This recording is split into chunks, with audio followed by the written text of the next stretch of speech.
안녕하세요. 브리지원 달라스 머니코치 써니리입니다. 오늘 또 우리 황 이사님 같이 나와주셨는데요. 안녕하세요. 안녕하세요. 네, 오늘은 여러분들 얼마 전에 트럼프 대통령이 One Big Beautiful Bill이라고 해서 7월 4일자로 발효를 시킨 그러한 거에 대해서 여러분들 궁금하신 것도 있고 또 그것이 어떤 보험이나 이런 쪽으로 어떤 영향이 있는지 좀 나눠보려고 오늘 이 자리를 준비했습니다. 기억하실 텐데요. 2018년도부터 2025년 올해 말까지 8년 동안 한시적인 텍스를 줄이는 것이 시행이 되고 있었잖아요. 그래서 사실은 올해 말이 지나고 나면 원래 인컴 텍스가 그 전에 39.6%가 가장 높은 그런 브래켓이었는데 지금은 요율이라고 하겠죠. 한국말로는. 근데 이제 그거를 8년 동안 37%로 낮춰주고 또 그리고 또 텍스도 사업체의 텍스도 21%로 낮추고 이러한 일들이 있었는데 이러한 것들이 한시적이 아니라 계속 쭉 이어지는 어떻게 보면 좋은 점도 있고 또 어떤 면에서는 조금 여태까지보다 좀 안 좋아지는 면도 있고 그런 것 같습니다. 그래서 오늘 황 이사님은 특별히 어떤 부분에 있어서 좀 질문이 좀 더 있으시다고 하셔서 좀 말씀을 좀 해봐 주시죠. 네, 특히 이제 뭐 건강보험이나 이런 거 관련해가지고 네. 어떤 변화가 있는지 네, 네, 어떻게 네. 대비하면 좋을지가 좀 궁금하더라고요. 네. 일단은 BBB 관련해서 보험에 지금 직접적인 영향을 주는 것은 아무래도 의료보험 쪽이 많은데요. 오바마 케어, ACA라고 하죠. Affordable Care Act. 그런 오바마 케어나 아니면 메디케어, 네. 메디케이드. 가장 중점적으로는 메디케이드가 조금 더 많이 요건이 강화가 된 부분이 있습니다. 메디케이드와 메디케어의 다른 점은 아시죠? 네, 어렴풋이 알고 있습니다. 어렴풋이 어떻게 네. 알고 계세요? 메디케어는 65세 이상인 건강보험, 음. 국민건강보험의 개념이고 메디케이드는 저소득층, 취약계층을 위한 말씀하신 것처럼 65세 전에는 오바마 케어 건강보험으로 네.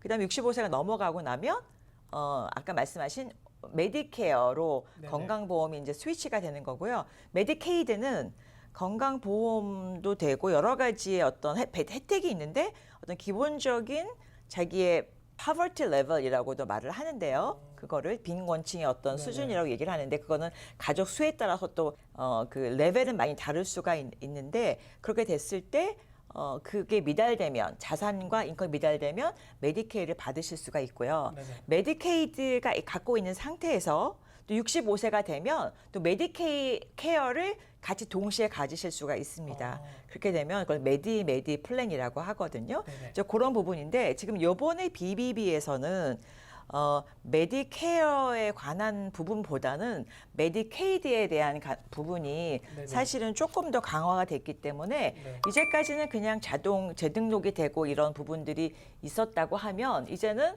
검증을 계속 매년 해야 되는 것으로 바뀌기 때문에 그러니까 오바마 케어 같은 경우에는 보조금도 다시 신청해야 되고 또 거기에 따라서 보조금 자체가 펀딩이 줄었기 때문에 그럼 여태까지 오바마 케어를 보조금을 받으면서 했던 분들도 더 이상은 그거를 할 수 있는 여력이 좀 안 되기 때문에 건강보험에서 또 더 이상 들지 않고 누락이 될 수 있다, 누락 받을 수 있다 이런 이제 결과가 나올 수 있고요. 보조금이라고 하는 것은 예를 들면 한 달에 뭐 내가 실제로 건강보험료가 700불인데 네. 보조금이 보조금은 아까 말씀드린 건 인컴에 따라 다르게 나온다고 했잖아요. 그래서 보조금이 500불이기 때문에 한 달에 나는 200불만 냈으면 됐다. 우리 가족은. 네네. 보조금이 300불을 줄을 수가 있잖아요. 네네. 전체 펀딩이 줄어들었기 때문에. 네. 그러면 내가 낼 돈은 400불로 늘어나는 거예요. 네. 그럼 더 이상 난 400불을 낼 수가 없어. 그러면 보험 가입을 못 하겠죠.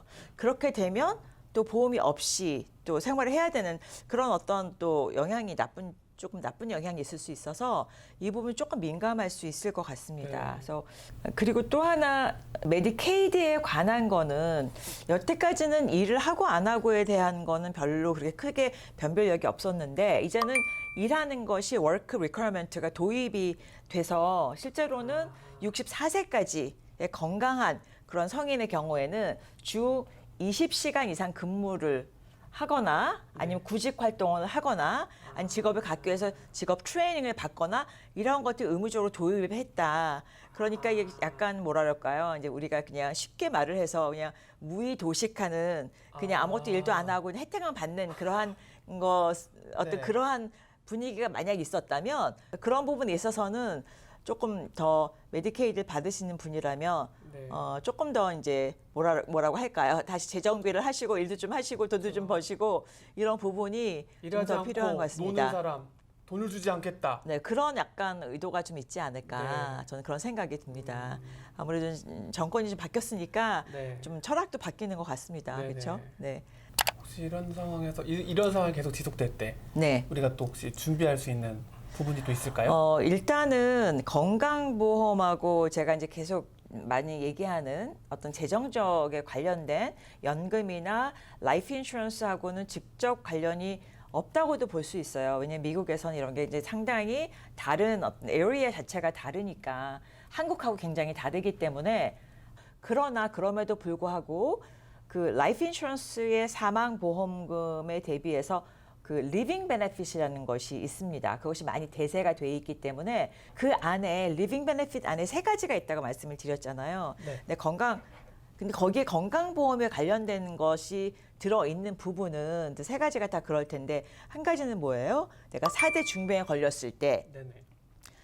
사망보험금을 미리 보험회사가 줘서 이거를 살아있을 때 쓸 수 있도록 해주는 것이 리빙 베네핏이라고 했잖아요. 네. 그러면 이제 예를 들어서 어떤 분이 오바마 케어를 하다가 못할 상황이 생긴다고 하더라도 그분이 생명보험을 갖고 있으면 다는 똑같진 않지만 그래도 일말의 어떤 부분에 있어서는 혜택을 받으실 수가 있다. 네네. 그러니까 생명보험에 관한 것도 좀 고려를 해보시는 거 이참에 네네. 해보시는 게 좋겠다고 생각을 하고요. 그다음에 또 두 번째 상황은 그 만성 질환에 걸렸을 때 네네. 인지 장애가 있거나 아니면 치매가 있거나 알츠하이머가 있거나 이제 그런 만성 질환에 걸렸을 때에도 사망보험금을 먼저 쓸 수 있는 그런 혜택이 있는 보험들이 굉장히 많이 생겼습니다. 네. 그래서 그것도 생각해 볼 수가 있고 아니면 터미널 일네스가 생겼을 때 그것은 이제 시한부 판정을 네네. 받으셨을 때에도 사실은 그 생명보험을 통해서 혜택을 받으실 수 있는 부분이 있으니까